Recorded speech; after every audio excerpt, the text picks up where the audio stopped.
Hello and welcome to all. हम सत्येंद्र प्रताप मौर्य।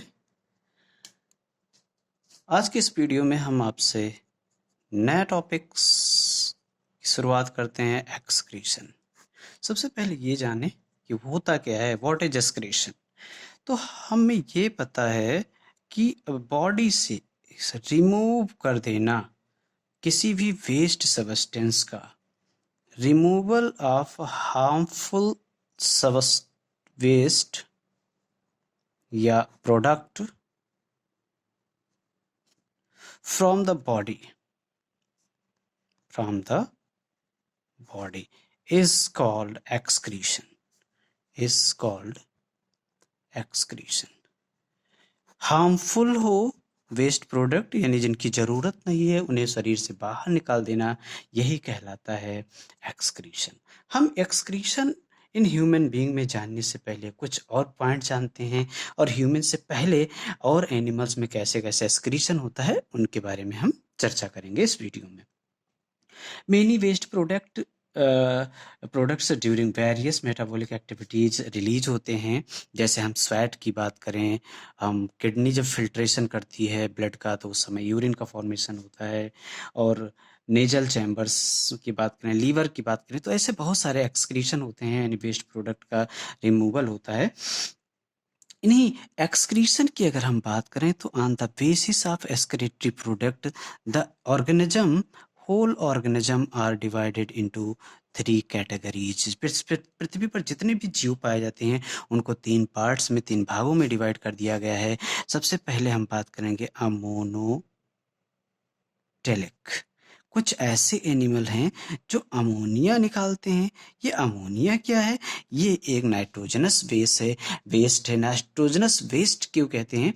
क्योंकि ऐसे प्रोडक्ट जिनमें नाइट्रोजन पाया जाता हो, एलिमेंट पाया जाता हो नाइट्रोजन, उसे हम लोग नाइट्रोजनस वेस्ट कहते हैं, यानी अपशिष्ट पदार्थों में नाइट्रोजन की बात आती है। दूसरा है यूरिकोटेलिक और तीसरा है यूरियोटेलिक। यहाँ पर आप थोड़ा सा ध्यान देंगे, यूरिको है, यहाँ यूरियो है। तो यूरिको मतलब ही होता है यूरिक एसिड। क्या कुछ एनिमल यूरिक एसिड भी निकालते हैं, कुछ अमोनिया भी निकालते हैं, बिल्कुल। और यहाँ पर कुछ एनिमल ऐसे हैं जो यूरिया निकालते हैं, like human being.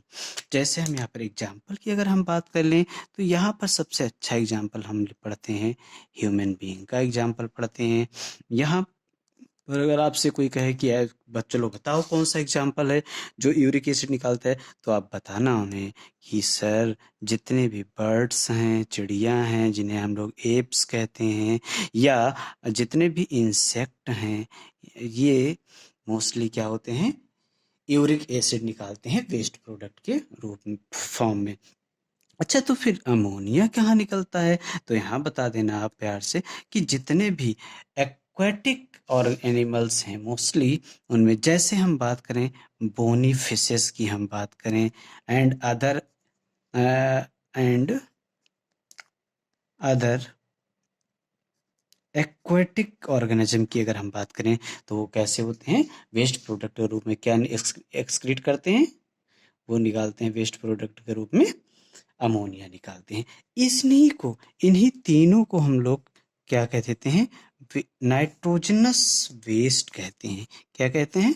Nitrogenous waste कह देते हैं।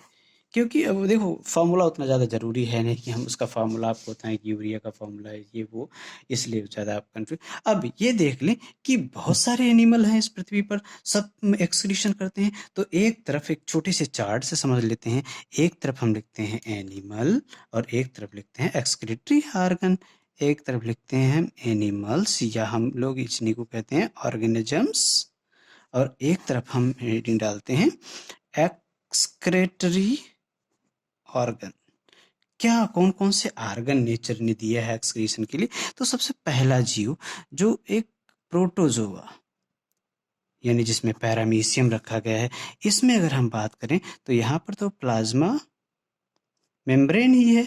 प्लाज्मा मेम्ब्रेन से ही वो एक्सक्रीट करता है क्योंकि वो सिंगल सेल से बना हुआ है।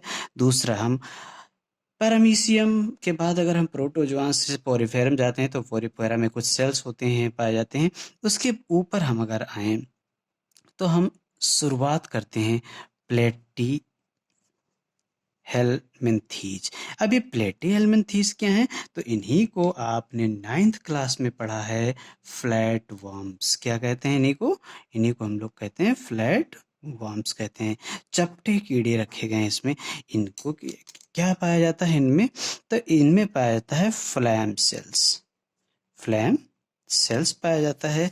तीसरा नंबर आता है निमेटोडा, यानी इन्हीं को हम लोग एस्के हेलमिंथीज कहते हैं, या इन्हीं को हम लोग कहते हैं राउंड वर्म। एग्जाम्पल की अगर हम बात करें तो एग्जाम्पल यहाँ पर स्कैरिस का एग्जाम्पल सबसे सुटेबल है। तो यहाँ पर पाया जाता है रेनेट सेल। ये कैसी होती हैं? ये कुछ ये वाली होती हैं जो नाम से पता चलता है, कुछ इस तरह से कुछ सेल्स होती हैं, यानी जैसे लौ होती है इस तरह से कुछ सेल्स होती हैं, उसमें बहुत सारे और पार्ट्स पाए जाते हैं।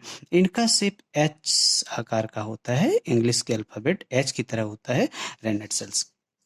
इसके बाद में 4th नंबर पर हम रख लेते हैं अर्थवर्म। अर्थवर्म यानी हम लोग इसको पढ़ते हैं एनिलिडा फाइलम में, और इनको हम लोग यहाँ पर एक्सक्रीटरी ऑर्गन की अगर बात करें तो यहाँ पर स्किन होता है। सॉरी स्किन नहीं, नेफ्रीडिया। हम एक्सक्रीशन की बात कर रहे हैं, नेफ्रीडिया। बहुत सारे सेल्स पाए जाते हैं जो एक्सक्रीशन में हेल्प करते हैं। इससे और आगे अगर हम बढ़ें, आर्थ्रोपोडा की हम बात करें। आर्थ्रोपोडा लार्जेस्ट फाइलम है, ध्यान रखना, इस पृथ्वी पर पाया जाने वाला largest phylum on this planet. इसमें बहुत ज़्यादा जितने भी जीव हैं सबसे ज़्यादा आर्थ्रोपोडा में रखे गए हैं, इंसेक्ट वगैरह हैं। यहाँ पर अगर हम देखें तो एक्सक्रीशन के लिए अलग अलग, लेकिन सबसे ज़्यादा जो पॉपुलर है वो है मेल्पीजियन ट्यूब्यूल। मेल्पीजियन ट्यूब्यूल या मेल्पीजियन बॉडीज कह देते हैं, इसी को ट्यूब्यूल कह देते हैं। अरे कहीं कहीं पर ग्रीन ग्लैंड भी एक्सक्रीशन का काम करते हैं कुछ कुछ एनिमल्स में।